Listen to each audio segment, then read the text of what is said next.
నమస్తే అమ్మా.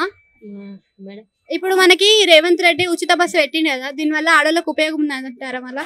ఇంకా మంచిగానే ఉంది మేడం. మేము పళ్ళకి వెళ్తాము, బాగా ఏం పోము. పళ్ళకి కొంచెం అంటే ఈ ఉచిత బస్సు పెట్టినప్పటి సంది ఆడోళ్ళు దేనికి ఏం పని లేకపోయినా కానీ బయట తిరుగుతురు, ఇంట్లోనే ఉంటలేరు అని అంటారు కదా, మరి నిజమే? మేడం వాళ్ళ సంగతి తెలియదు. మేము పళ్ళకి పోతాం, ఎన్నడో ఒకనాడు వస్తాం ఊరిపోటి, మాకు తెలియదు ఇక. అంటే మగవాళ్ళకి కూడా ఉచిత బస్సులు పెట్టాలంటారు కదా, మగవాళ్ళకి కూడా పెడితే ఎట్లుంటది? ఏ మేడం తెలియదు అది.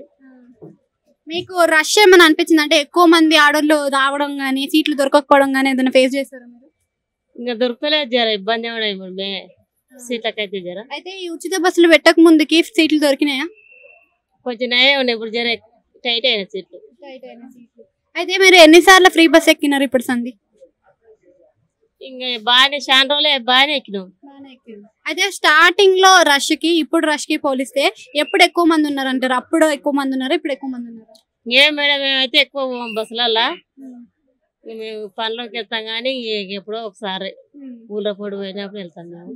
రేవంత్ రెడ్డి ఇప్పుడు కొన్ని పథకాలు ఇస్తున్నాడు కదా, 6 గ్యారెంటీలని, మరి అవన్నీ అందుతున్నాయా మీకు అసలు? ఇంకేం మేడం, ఇంకా ఏం చేసిండు? ఫ్రీ బస్ అయితే పెట్టిండు. ఫ్రీ బస్ ఒకటే ఉంటే సరిపోద్ది అంటే గ్యారెంటీ. ఇప్పుడు మనకి గ్యాస్ 500కి ఇస్తున్నా అన్నాడు, మరి ఇంకా కరెంటు 200 యూనిట్లు అన్నాడు కదా. కాలేదు కదా మేడం, మరి అది కరెంట్ అయింది కదా. అయిందా?